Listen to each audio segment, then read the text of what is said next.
Hey guys, Pro1701 here, and today we're going to be talking about the classic Doctor Who story, Colony in Space, the version featured on the Season 8, the collection box set. And we are going to be looking at the 2021 restoration of it, because the box set does also include the 2011 DVD restoration. But which I actually already have because I own Colony in Space on DVD. So this is a story I've seen multiple times before, and I am going to start off by talking about just how much better the 2021 restoration is. It is a lot better because while I enjoyed the story before and I thought the old restoration was good, it was still one of those things when I watched it, I'm like, it could use a little more work, but it looks really, really good. The new restoration looks really good, especially with the location filming. It doesn't look very grainy. The location work has really been touched up, looks really nice. I'm glad they included both versions. I believe the new restoration is slightly cropped, but it's one of those things that if you don't know it, you're probably not going to notice it. Like, I would have never noticed it if I just hadn't known about it. And between the two, I do think the 2021 is the version I will be watching from now on. It looks so much better. The colors really pop. The location work looks so much better. Much better than, say, the restorations of Terror of the Autons and Mind of Evil, where there's a big jarring difference between the location work and the studio work. Here they actually, you can still tell the difference, but it's not nearly as jarring. They move pretty seamlessly into each other. So I really, really cannot understate just how good the new restoration is on Colony in Space. It looks really, really good. I was very pleased with it when I watched it. Story-wise, I actually really enjoyed this one. I think it's very underrated. I've always been told Colony in Space is kind of the weak link of this season, which I'd only seen Colony and Terror a long time ago before I got the box set. And as I'm making my way through it, I think Colony fits pretty well in this. I actually like Colony a lot more than I like, say, The Claws of Axos, which I actually found a bit disappointing, besides episode 4, which I thought was really good. I think this one fills out at 6 parts really well. I love the fact that really a lot of stuff doesn't even happen until episode 4. Like, the first 3 episodes are mainly about the colonists and the miners and the conflict going on with them. By the way, we're about to delve into spoilers. Fair warning, if you haven't gotten your box set or you haven't seen this one yet, we are about to approach spoiler territory. The Master shows up in episode 4. And I mean, most people know the Master's going to show up because it's pretty well known. He's in every story this season. But imagine when this first aired, or if you're just a fan who for some reason doesn't know he's in it, every story this season. That's probably a nice little shock that you don't get him until episode 4. Episode 4, a lot of things change. Not only does that happen, but I believe episode 4 is when you really get a good look at the Forbidden City, the city that the Primitives live in. You find out about the other race of Primitives, the one that's nearly blind. You find out, that race used to be a very intelligent race, and they've kind of devolved since then.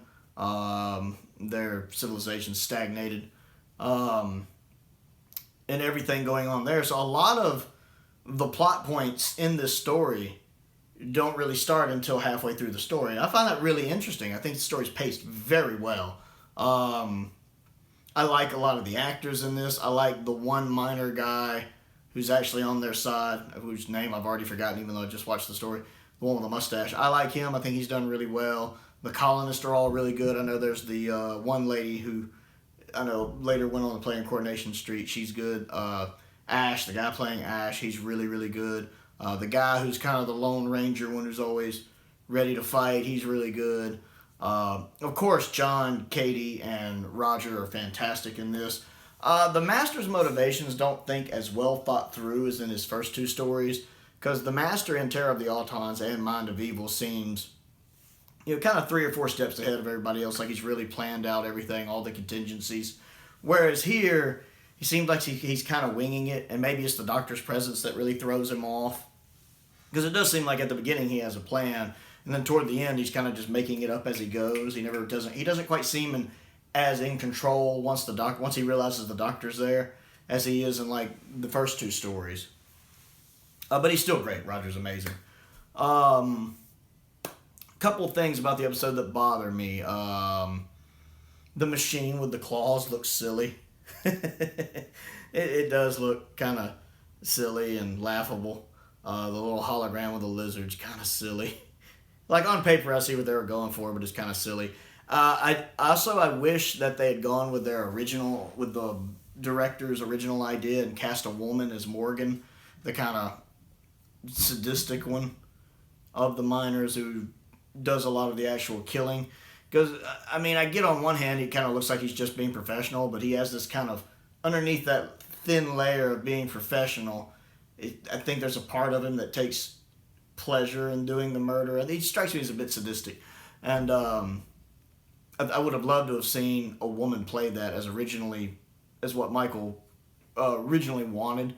But that kind of got vetoed because it was 1971, they didn't think a woman would be right for that role. I think it would have been really progressive if they had allowed that to happen. I think that would have been really neat for at the time and in retrospect. So I'm really disappointed that Michael wasn't able to get the casting he wanted for that.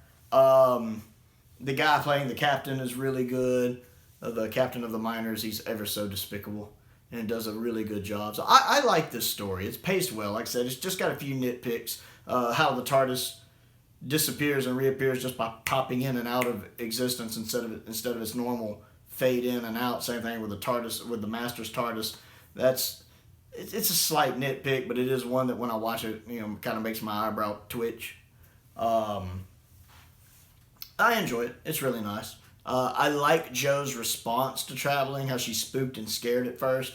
Not the typical companion response, the fact that she's worried. Of course, it could be because her and the Doctor aren't in control of the situation of where they're going and why they're going, and the fact that they're going. Like, a companion usually is when they're going with a Doctor. Either if they're not in control, the Doctor's in control.